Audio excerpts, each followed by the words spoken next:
ঝিটকা থেকে গাজীপুরের দিকে রওনা হলাম। গিয়ে দেখি বড়দি অনেক আয়োজন করছে, কিন্তু তাও আবার আমাদের জন্য নয়। তাহলে কাদের জন্য করছে পুরো ভিডিওটাই দেখতে থাকেন, তাহলেই কিন্তু বুঝতে পারবেন। হ্যালো ফ্রেন্ডস, নমস্কার, গুড মর্নিং সবাইকে। ইলার ব্লগে স্বাগতম। কেমন আছেন সবাই? আশা করি ভগবানের কৃপায় ভালোই আছেন। আমিও তো অনেক ভালো আছি। ইলার ব্লগে আরেকটি নতুন ব্লগ ভিডিও নিয়ে চলে আসলাম আপনাদের জন্য। এই তো আজকেও কিন্তু আমি বোয়াল মাছ রান্না করছি, কয়েকদিন ধরেই কিন্তু বোয়াল মাছের রেসিপি দিচ্ছি। আজকে রান্না করছি হচ্ছে, আজকে আমার শাশুড়ি মা আসবে আমাদের বাসায়, আমাকে নিতে আসবে, সেজন্যই কিন্তু রান্নাটা করছি। কারণ এই বোয়াল মাছ শাশুড়ি মা কিন্তু খুবই পছন্দ করেন, সেজন্যই রান্নাটা করা হচ্ছে। আর এই যে সব কিছু গুছিয়ে গাছিয়ে কিন্তু রেডি হয়ে গিয়েছি। আর এই যে লেবু, তাল, এগুলো কিন্তু আমাদের গাছে, এগুলোও কিন্তু নিয়ে যাব। আর এই যে কতগুলা সসপাতির গুঁড়া, এগুলো কিন্তু আমার বাসা অনেক বেশি করেই রয়ে গেছে, সেজন্য কিন্তু সব কিছু নিয়ে যাচ্ছি। কারণ গাজীপুর, আমাদের বাসার সবাই তো গাজীপুর থাকে, সেই জন্য ওইখানেই কিন্তু আমাদের এই মশলাপাতিগুলো লাগে বেশি, সেই জন্যই বেশিটি ওইখানে নিয়ে যাচ্ছি। আর আবার গাজীপুর থেকে যখন এই ঝিটকা বাসায় আসবো, তখন কিন্তু এখানে এসে আবার ভাঙাবো। এই তো রওনা দিয়ে দিয়েছি, এখন কিন্তু চলে যাচ্ছি। যেতেও কিন্তু খারাপ লাগতেছে, কারণ হাজব্যান্ডকে একা রেখেই যেতে হবে এখন। সেই জন্য হাজব্যান্ডের দিকে তাকিয়ে থাকতেও কিন্তু খুবই খারাপ লাগছে, তাকে কথা বলতে। কি আর করবো, এভাবে তো যেতে হচ্ছে। ওই তো আমাদের গাড়ি কিন্তু ওই যে এসে গেছে, এখন রওনা দিয়ে দিয়েছি। শাশুড়ি মামাকে যেন কি কি বলতে লাগছিল, ওই মানে দুইজনে গল্প করতে করতেই যাচ্ছিলাম, কারণ দুইজনেই গাড়ির মধ্যে, আর তো কেউ নেই। এই তো রাস্তাও আপনাদের সাথে একটু শেয়ার করি। আর এইখান থেকে যাব আজকে হচ্ছে বানিয়াজুরি, আমার ননদের বাড়ি। সেখানে গিয়ে কিন্তু আর ভিডিও শেয়ার করব না, কারণ ওখানে গিয়ে ভিডিও সবসময় তার ভিডিও করা যায় না, সেই জন্যই কিন্তু ওখানে গিয়ে আর করব না। এই তো মাঝে মধ্যে রাস্তাটা কিন্তু একটু আপনাদের সাথে শেয়ার করব, কারণ আমার এক বন্ধু বলছিল যে তোমাদের বাংলাদেশের রাস্তাগুলো আমাকে একটু দেখাবা, জায়গায় জায়গায় গিয়ে একটু ভিডিও করবা। আমি ওকে বলছি যে আমি তো কোথাও যাই না ঘুরতে টুরতে, সেই জন্যই তো দেখাইতে পারি না। ও বললো যে ঠিক আছে, যতটুকু যাও ওইটুকুই দেখাইবা, সেই জন্যই কিন্তু ভিডিও করা। এই তো বানিয়াজুরি থেকে কিন্তু আবার রওনা দিয়ে দিয়েছি। এখানে হচ্ছে এটা এই যে তরার ব্রিজ পার হইলাম। আমাদের তরার ব্রিজটা অনেকটাই বড়, এই ব্রিজটা পার হইলাম, তারপর কিন্তু এই যে হাই রোডে চলে আসছি। এই তো তারপরে কিন্তু গাজীপুরের বাসার কাছেই চলে আসছি, এটা কৃষি গবেষণার ভিতরে। এই তো এসে গেছি, এসে কিন্তু আর ভিডিও টিডিও করিনি। এই ভিডিওটা কিন্তু আমার 2 দিন পরের ভিডিও। এই তো এখানে কিন্তু 18টা নাকি 20টা ডিম আমি দিয়ে দিলাম, ডিম সিদ্ধ করে নেব। তারপরে দেখতে থাকেন যে এগুলো দিয়ে কী করা হবে। এই তো ঝিটকা থেকে গাজীপুর রওনা দিলাম, গিয়ে দেখি বড়দি অনেক আয়োজন করছে, আমাদের জন্য না। তাহলে কাদের জন্য দেখতে থাকেন। এই যে পেঁয়াজগুলো সবগুলো কিন্তু কালকে রাতেই আমরা রেডি করে রেখেছিলাম, আমি আর আমার শাশুড়ি মা। কারণ 1 গামলা পেঁয়াজ, অনেকগুলা পেঁয়াজ, তারপরে যে ব্লেন্ডার করার জন্য ওগুলো ব্লেন্ডার কিন্তু আজকে করা হয়েছে। আর এই যে পোলাওর জন্য ভাত রান্না করা হয়ে গেছে, কয়েক সাজ নামাইলাম। এখানে কিন্তু 5 কেজি চালের ভাত রান্না করা হয়েছে।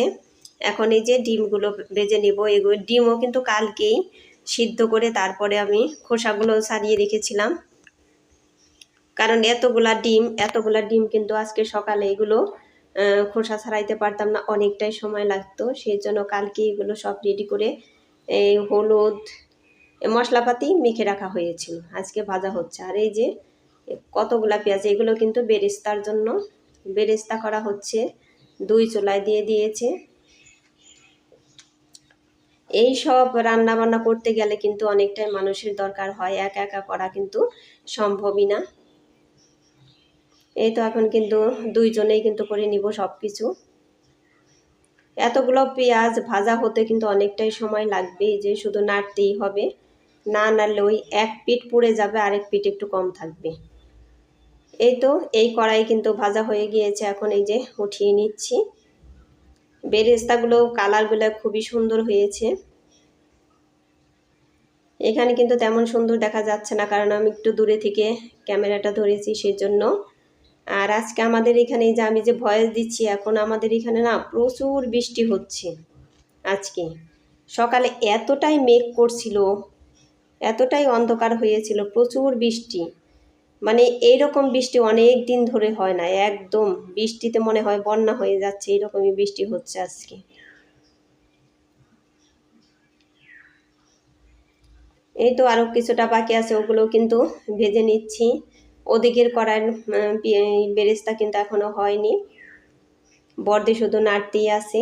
এভাবে তো নাড়াচাড়া করতে করতেই হয়ে যাবে। প্রচুর গরম, ওদিকে বর্দিও কিন্তু একদম ঘেমে ভিজে গেছে, আমিও একদম ভিজে গিয়েছি। এই তো 2টা ফ্রাই প্যান এখন কিন্তু বসিয়ে দেওয়া হলো। ওই যে কিছুটা তেল বাকি ছিল, ওই তেল দিয়ে দিলাম ঢেলে। এখন 2টা ফ্রাই প্যানেই কিন্তু মাংস রান্না করা হবে। এই তো ঘি দিয়ে দিলেন কতখানি, আর তেলও তো অনেকখানি দিয়ে দিলেন। এখন এই যে ব্লেন্ডার করা আদা রসুন পেঁয়াজ এগুলো কিন্তু দিয়ে দিচ্ছে। এখানে কিন্তু অনেকখানি ব্লেন্ডার করা হয়েছে।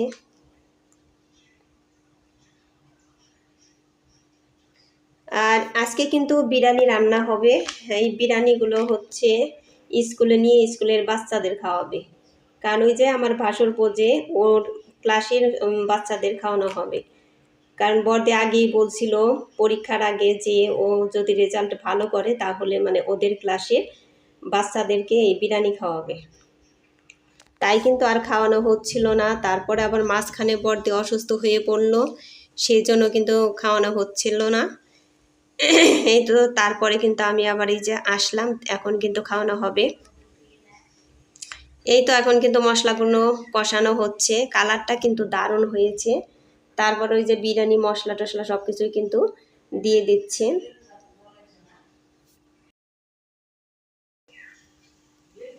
এখন ওই যে আমি কিন্তু বাদামও বেটে নিয়েছি, ওটা আর ব্লেন্ডার করা হয়নি। বড়দি বললো যে বাদামটা ব্লেন্ডার ভালো হবে না, ওর চাইতে বেটে দিলেই ভালো হবে, তাই কিন্তু ওই যে গুলিয়ে দিয়ে দিল। এই তো এগুলো কষানো হলেই তারপরে কিন্তু মাংসগুলো দিয়ে দিবেন। আর একদম কিন্তু একভাবেই নাড়াচাড়া করতে হবে, তা না হলে নিচে লেগে যাবে, সেই জন্যই কিন্তু দুইজনে সমানে নাড়াচাড়া করছি। এই তো কষানো হয়ে গিয়েছে প্রায়। এখন ওই যে কতগুলা কাঁচামরিচও কিন্তু দিয়ে দিচ্ছেন, কারণ কাঁচামরিচ না দিলে সেন্টটা কিন্তু ভালো আসবে না। কাঁচামরিচের সেন্টটাও কিন্তু ভালো লাগে বিরিয়ানিতে, কারণ অনেকগুলা মাংস যেহেতু, তারপরে বিরিয়ানিও অনেকগুলা হবে। 26-27 জন ছাত্রছাত্রী আর হইলো তাদের আবার এই যে মারা আছে তাদের জন্য, এজন্য অনেকগুলোই কিন্তু রান্না হবে। এই তো 2টার মধ্যেই কিন্তু দিয়ে দেওয়া হচ্ছে। আর এখানে গাজীপুরে এসে ভয়েস দিয়ে কিন্তু আমি একদমই শান্তি পাই না, কারণ মানুষের কথা এসে ওঠে। তারপরে ওই যে ট্রেন গাড়ি, একভাবে ট্রেন গাড়ি যাওয়ার তালেই থাকে, তখন আবার ভয়েসগুলো কাটতে হয়। কারণ একবার কেটে দেওয়া শুরু করি, তখন একবার যাওয়া শুরু করে, মানে এই দিক থেকেও ওই দিকে যেতেই থাকে একভাবেই।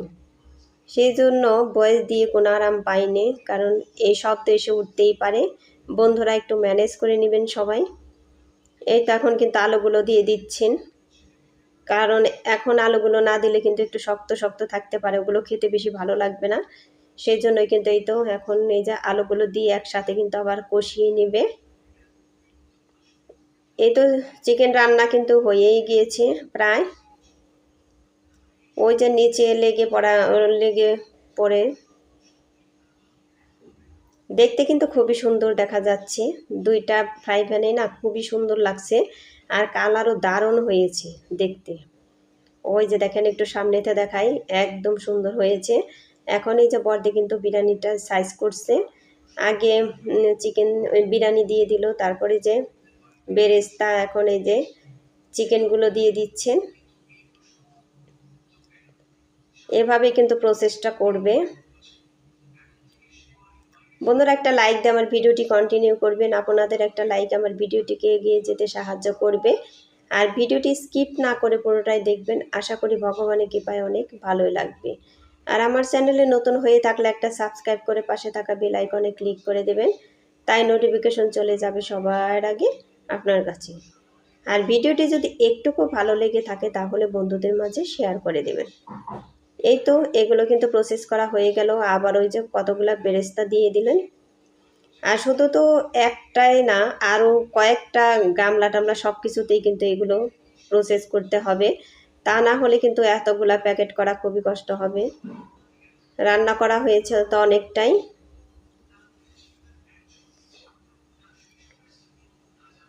এই তো এগুলো কিন্তু হয়ে গিয়েছে। এখন এই যে ভাতগুলো আবার দিয়ে দিলেন। বিরিয়ানিটা এতটাই টেস্টি হয়েছিল, খুবই মজা হয়েছিল। স্কুলের ছাত্রছাত্রী তাদের মারা ওনরাও খেয়ে কিন্তু খুবই ভালো বলেছে। এই তো উপর দিয়ে কিন্তু এখন একটু ঘি ছড়িয়ে দিলেন। ঘি তো আগেও দেওয়া হয়েছে, কিন্তু আবার একটু দিয়ে দিলেন। এখন এই যে প্রসেস করা হয়ে গেছে। এখন এই যে চুলায় বসিয়ে ঢাকনা দিয়ে একটু ঢেকে রাখা হবে। ঢেকে রাখা এগুলো হতে হতে কিন্তু আবারও প্রসেস করা শুরু করে দিয়েছেন। এই তো তারপরে কিন্তু এই যে প্যাকেটে ভরা হচ্ছে। আর ডিমগুলো অর্ধেক করে নেওয়া হয়েছে, তা না হলে কিন্তু হবে না। এগুলোই যে ফয়েল পেপারের প্যাকেট, এগুলো কিন্তু খুবই ভালো। এই যে প্যাকেট করতে চারদিক থেকে মুখটা আটকিয়ে সুন্দর করে দেওয়া যাচ্ছে, খুবই সুন্দর দেখা যাচ্ছে প্যাকেটগুলো। সবারই কিন্তু সমানভাবে দিচ্ছে। এই যে একদম কিন্তু ভরে ভরেই দেওয়া হচ্ছে প্যাকেটগুলো। এগুলো কিন্তু বড় মানুষের আঞ্জাতেই দেওয়া হচ্ছে, বাচ্চাদের জন্য। মানে এমনভাবেই বড়া হচ্ছে যাতে ওদের কম না পড়ে, ওরা খেয়ে যেন তৃপ্তি পায়। কিন্তু ওরা খেয়ে নিয়েছে একদম পেট ভরে, বেশি বেশি করেই কিন্তু খেয়ে নিয়েছে সব বাচ্চারা। আর বলছে খুবই ভালো হয়েছে। এই তো এই যে প্যাকেটগুলো কতটাই প্যাকেট, 26টা প্যাকেট করা হয়েছে, আরও 5টা প্যাকেট আছে। আর এই যে গামলায় আমাদের বাড়ির জন্য রেখে গিয়েছেন। আর এই যে এইগুলো নিয়ে যাবেন হলো স্কুলের ছেলে বাচ্চাদের মাদের জন্য। ওই যে লেবু শশা অনেকগুলো করে কিন্তু কেটে নেওয়া হয়েছে। আর ওই যে প্যাকেট ভরা হয়েছে। যাই হোক, ভিডিওটি ভালো লাগলে সবাই লাইক কমেন্ট শেয়ার করে দিবেন। আর সবাই ভালো থাকবেন, সুস্থ থাকবেন। টাটা।